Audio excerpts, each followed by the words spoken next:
మన పార్టీ గుర్తుకే మీ ఓటు మా నాయకుడినే గెలిపించాలి. మన పార్టీ గుర్తుకే మీ ఓటు మా నాయకుడినే గెలిపించాలి.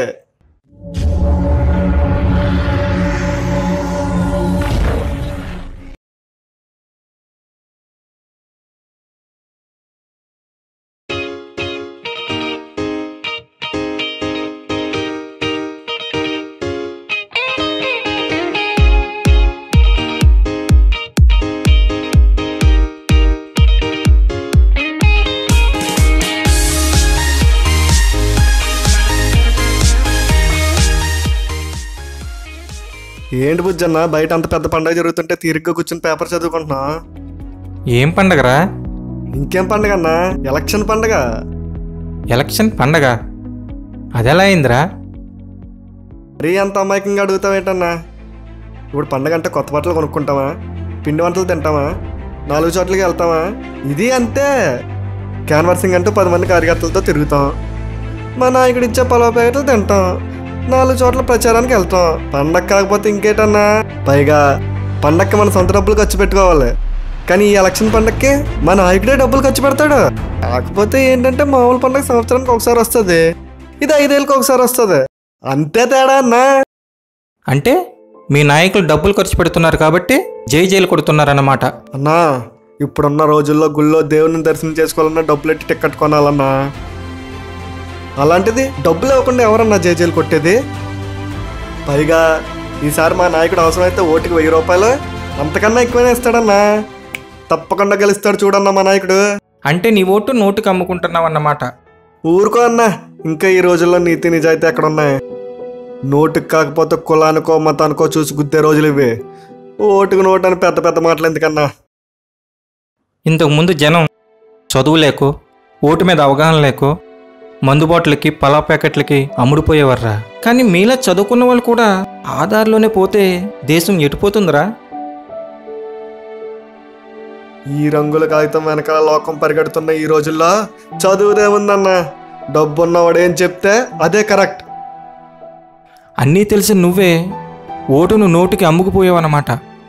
దేశమంతా కరప్షన్ నిండిపోయిన ఈ రోజుల్లో దీనికోసం ఏం చేసినా కరెక్టే అన్నా.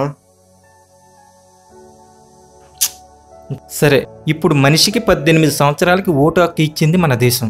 మనిషికి యావరేజ్గా ఆయుసు 70 సంవత్సరాలు అనుకో. నీ జీవితాంతం ఓటు ఎన్నిసార్లు వేస్తావు?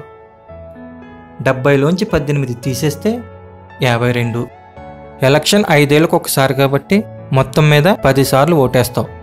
ఓటుకి 1000 రూపాయలు చెప్పిన 10 సార్లకు గాను 10,000, 20,000 లేదా 30,000 అనుకో.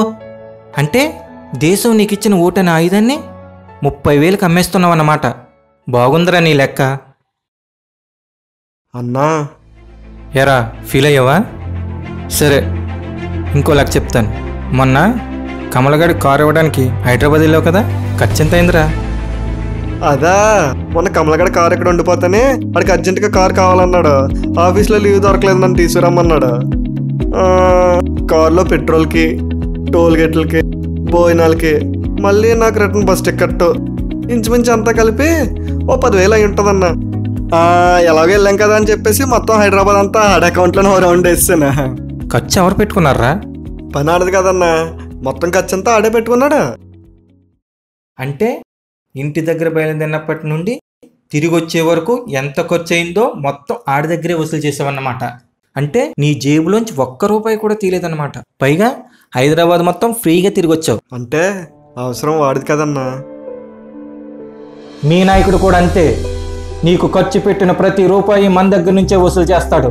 ఈ రోజు నువ్వు ఫ్రీగా వస్తుంది కదా అని పలావ్ ప్యాకెట్లు కక్కుర్తి పడచ్చు, కానీ నువ్వు రోజు తినే ఇంట్లో బియ్యం ఖరీదు పెరుగుతుంది. ఈ రోజు మందుబాట్ల కోసం ఫ్రీగా వస్తున్నాయి కదని వాళ్ళ వెనకాల తిరిగితే రేపు మనం తిరిగే బండి పెట్రోల్ ధర పెరుగుతుంది. డబ్బులు ఇస్తున్నాడు కదా అని ఏ అజెండా లేని నాయకుడు జెండా పట్టుకుని తిరిగితే రేపు ప్రతి నిత్యావసర వస్తువు పెరుగుతుంది. బుజ్జన్నా, కులం కోసం, మతం కోసం లేదా డబ్బు కోసం ఓట్లేసే రోజులు పోవాలి. నువ్వు అన్నావే ఇప్పుడున్న రోజుల్లో ఏ నాయకుడు వెనకాల నోట్లు ఇస్తేనే కానీ జనం రారని. అదే నోటు మీద ఉన్న గాంధీజీ ఆ రోజుల్లో ఏమిచ్చాడని జనం సైన్యంలో వచ్చారు? నీతి, నిజాయితీ. ఒక్క విషయం గుర్తుంచుకో, ఎలక్షన్ రోజు కలెక్షన్ పోతేనే దేశంలో కరప్షన్ పోతుంది.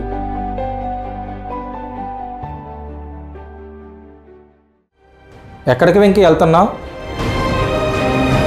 ఈ డబ్బు తిరిగిచ్చేస్తానన్నా.